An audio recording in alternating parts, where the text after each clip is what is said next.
Saudara, untuk mempermudah Anda memahami materi yang terdapat dalam program ini, maka diharapkan sebelumnya Anda sudah mempelajari buku materi pokok Anda, khususnya modul 3 mengenai gelombang stasioner pada dawai. Sekarang siapkan buku materi pokok Anda beserta alat tulis menulis untuk mencatat bagian-bagian yang penting. Selamat menyaksikan dan selamat belajar.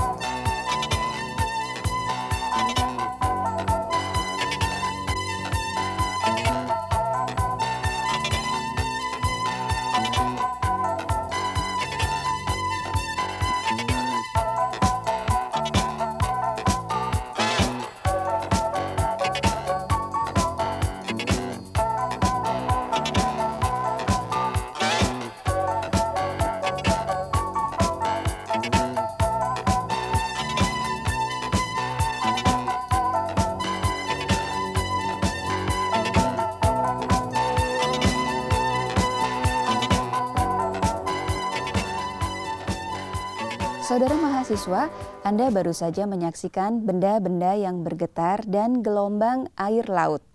Nah, sebenarnya peristiwa fisik apa yang terjadi pada benda-benda tadi? Peristiwa tersebut menggambarkan getaran dan gelombang. Fenomena getaran dan gelombang merupakan dua peristiwa fisik yang berbeda. Namun karena keduanya memiliki keterkaitan yang sangat kuat, maka di antara kedua hal ini sepertinya sangat sulit dipisahkan.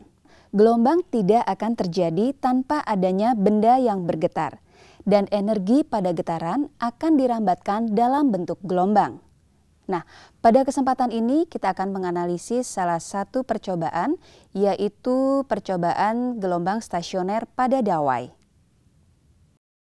Anda akan memperoleh tuntunan dalam melakukan praktikum untuk menentukan besaran-besaran gelombang pada dawai, yaitu panjang gelombang, kecepatan, dan perioda. Saudara mahasiswa, dalam kehidupan sehari-hari kita sering sekali menjumpai atau mengalami fenomena gelombang. Sebagai contoh, kita dapat melihat suatu benda karena adanya gelombang cahaya yang dipancarkan atau dipantulkan benda itu ke mata kita. Atau yang jelas terlihat gelombang air laut, gelombang pada tali, dan sebagainya. Kita dapat mendengar suara karena adanya gelombang bunyi yang merambat dari sumber bunyi ke telinga kita. Saudara mahasiswa, pada kesempatan ini kita akan membahas mengenai gelombang stasioner yang dihasilkan dari peristiwa interferensi. Dan Anda telah mempelajari konsep ini pada mata kuliah Fisika Dasar. Namun sebelumnya kita dengarkan terlebih dahulu penjelasan tentang percobaan ini yang akan disampaikan oleh Dr. Andes Razali Rashid, MSI. Saudara mahasiswa, sebelum Anda melakukan percobaan gelombang stasioner pada tali, sebelumnya akan dijelaskan prinsip kerja pada percobaan ini. Dalam percobaan ini kita menggunakan sumber getar, tali, dan beberapa beban. Dalam percobaan stasioner ini, gelombang stasioner ini, ada dua variasi percobaan yang akan kita lakukan. Variasi yang pertama adalah kita akan menetapkan panjang tali dalam ukuran yang tetap, kemudian membuat variasi pada beban yang digantung. Pada percobaan yang kedua, kita akan melakukan percobaan dengan menetapkan beban yang akan kita gantung pada tali dan melakukan variasi pada panjang tali. Sekarang kita akan melakukan percobaan yang pertama. Mula-mula kita tetapkan panjang tali misalnya 150 cm. Setelah itu kita nyalakan penggetar dan kita tambahkan beban pada penggantung. 10 cm, 10 gram lagi, sampai pada tali terjadi gelombang stasioner atau pada tali terjadi superposisi gelombang yang ditandai dengan adanya perut dan simpul. Apabila sudah terjadi superposisi gelombang, maka kita catat jumlah dari perut yang terjadi dan juga jumlah dari titik simpul yang terjadi. Jadi dalam percobaan ini data yang kita amati atau yang kita catat adalah jumlah perut yang terjadi, kemudian jumlah simpul yang terjadi pada gelombang superposisi, besarnya beban yang menyebabkan terjadinya superposisi gelombang, dan yang terakhir adalah panjang tali yang kita praktikumkan. Kemudian pada percobaan yang kedua, yaitu kita akan mencari superposisi gelombang dengan cara menetapkan beban yang kita gantung pada tali. Jadi beban tetap, tetapi panjang tali kita buat bervariasi. Panjang tali dapat kita buat bervariasi dengan cara menggeser ke kiri dan ke kanan sumber getar. Kita atur sumber getar sampai terjadi superposisi gelombang. Pada saat terjadi superposisi gelombang, kita hitung jumlah perut dan jumlah simpul yang terjadi pada tali. Jadi dalam percobaan yang kedua ini, variabel yang kita catat adalah jumlah perut yang terjadi pada tali, jumlah simpul yang terjadi pada tali, kemudian panjang tali yang menyebabkan terjadinya gelombang stasioner, dan yang terakhir adalah besarnya beban yang menyebabkan terjadinya gelombang stasioner tersebut. Demikianlah mahasiswa percobaan tentang gelombang stasioner pada tali. Saudara, gelombang datang dan gelombang pantul memiliki frekuensi, panjang gelombang, periode, dan laju rambat yang sama, namun dengan arah rambatan yang berlawanan. Nah, jika gelombang datang adalah periodik, maka hasil interferensinya akan berupa gelombang diam atau gelombang stasioner yang lengkapnya disebut sebagai gelombang stasioner pada ujung bebas, seperti yang digambarkan berikut ini. Dalam gelombang stasioner, simpangan maksimum biasanya disebut sebagai perut atau P, dan simpangan nol disebut sebagai simpul atau S. Gelombang stasioner pada ujung terikat, titik ujung bebasnya berupa simpangan maksimum atau perut, jarak antara perut atau P dan simpul atau S yang saling berdekatan adalah sebesar 1/4 lambda. Saudara, berikut ini adalah percobaan gelombang stasioner yang terdapat pada modul 3 Praktikum Fisika 1.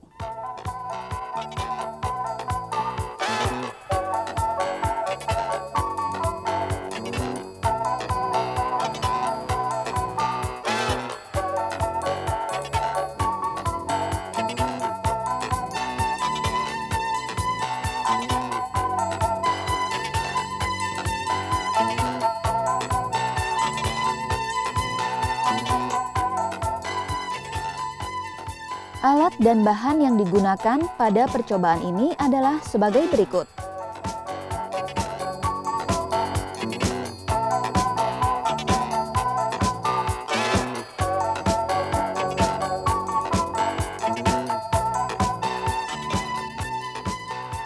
Untuk menentukan besaran fisis pada gelombang stasioner, maka alat-alat eksperimen disusun seperti gambar berikut.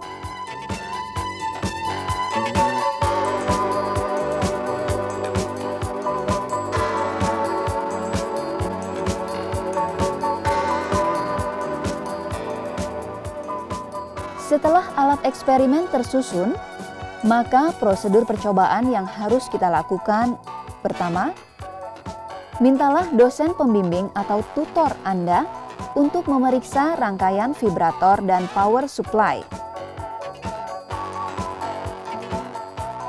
Kedua, periksa agar katrol meja benar-benar dapat berputar bebas. Gantungkan beban gantung pada salah satu ujung tali dan hubungkan ujung yang satu lagi ke batang penggetar vibrator. Ketiga, nyalakan power supply sampai pada benang terbentuk gelombang stasioner.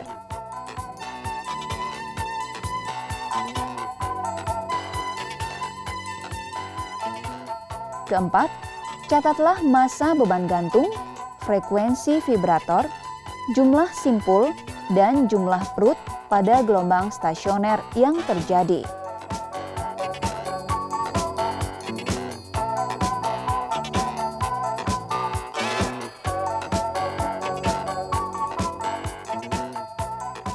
Kelima, lakukanlah langkah 3 dan langkah 4 masing-masing 5 kali untuk massa beban gantung tetap dan panjang tali tetap.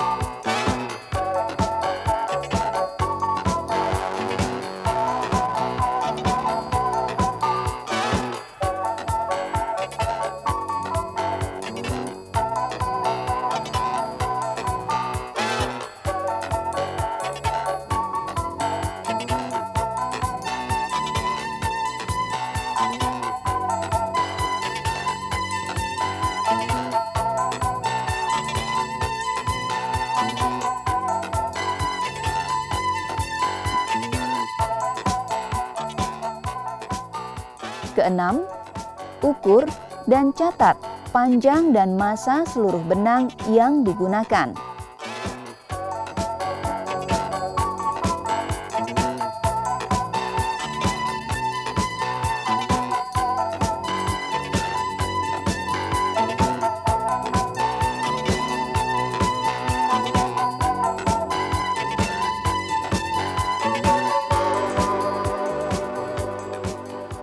Setelah tabel 1 dan tabel 2 terisi lengkap, maka selanjutnya kita akan menghitung besarnya panjang gelombang, cepat rambat gelombang, dan periode gelombang.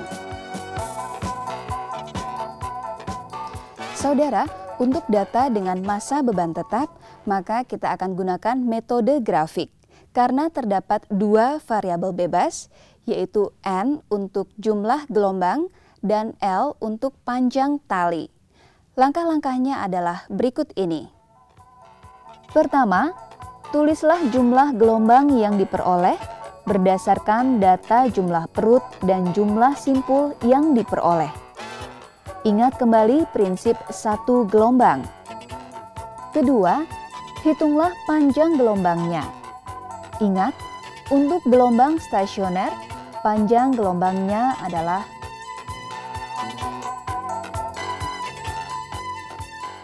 Ketiga, hitunglah cepat rambat gelombang dengan menggunakan rumus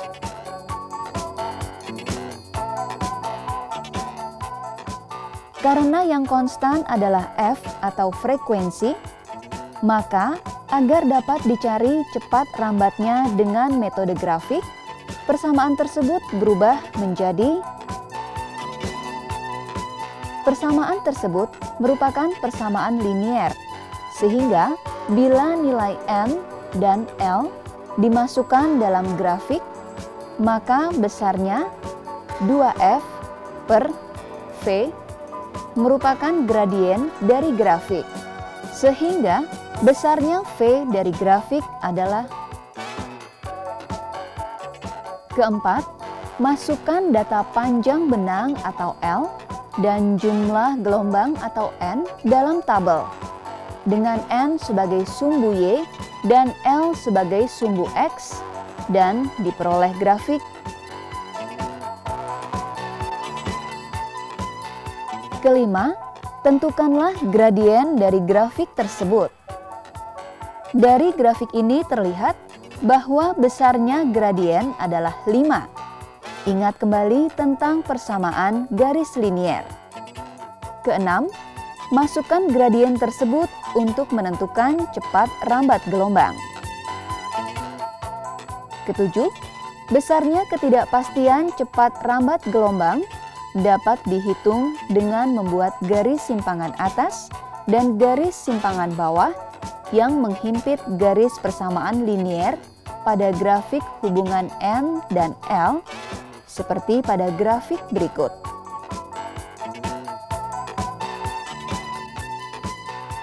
Besarnya delta V berdasarkan grafik tersebut adalah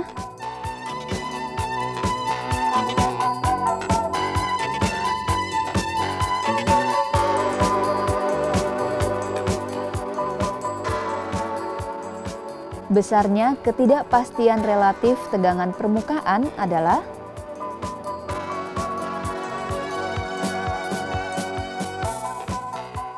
jadi, besarnya cepat rambat gelombang dengan menggunakan metode grafik adalah 20,00 plus minus 0,06 meter per second. Untuk data dengan panjang tali tetap, kita akan gunakan metode grafik regresi linear. Langkah-langkah yang harus dilakukan adalah: pertama, tulislah jumlah gelombang yang diperoleh berdasarkan data jumlah perut dan jumlah simpul yang diperoleh. Ingat kembali prinsip satu gelombang. Dari data pada tabel 2, diperoleh data sebagai berikut.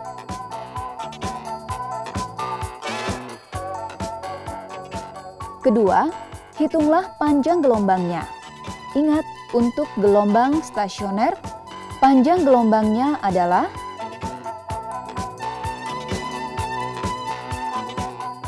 sehingga diperoleh data sebagai berikut.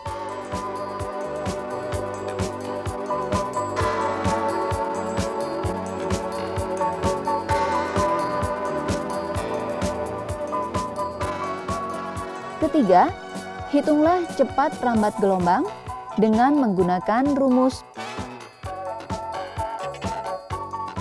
Keempat, hitunglah besar F berdasarkan tabel 2 dengan menggunakan rumus F sama dengan M kali G, sehingga diperoleh tabel berikut.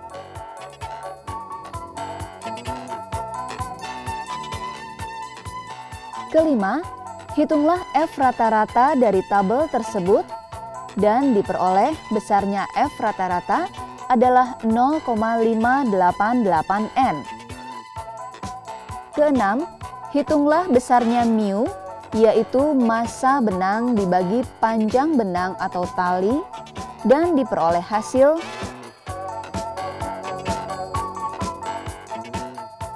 ketujuh, hitunglah cepat rambat gelombang dengan menggunakan nilai F rata-rata dan mu, sehingga diperoleh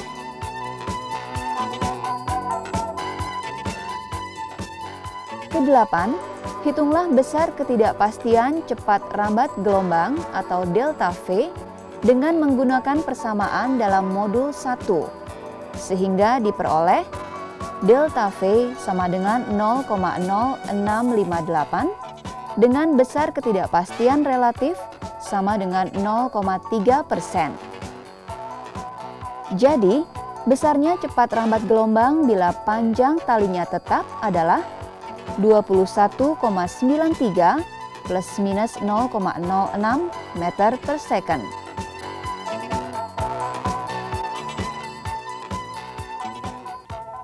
Saudara mahasiswa, setelah Anda selesai melakukan semua percobaan dan memperoleh data-data yang dibutuhkan, maka selanjutnya analisislah data tersebut. Hasil analisis data Anda gunakan untuk menjawab pertanyaan yang terdapat di dalam modul. Kemudian tariklah kesimpulan berdasarkan semua langkah percobaan yang sudah Anda lakukan dan hasil perhitungan yang telah Anda peroleh.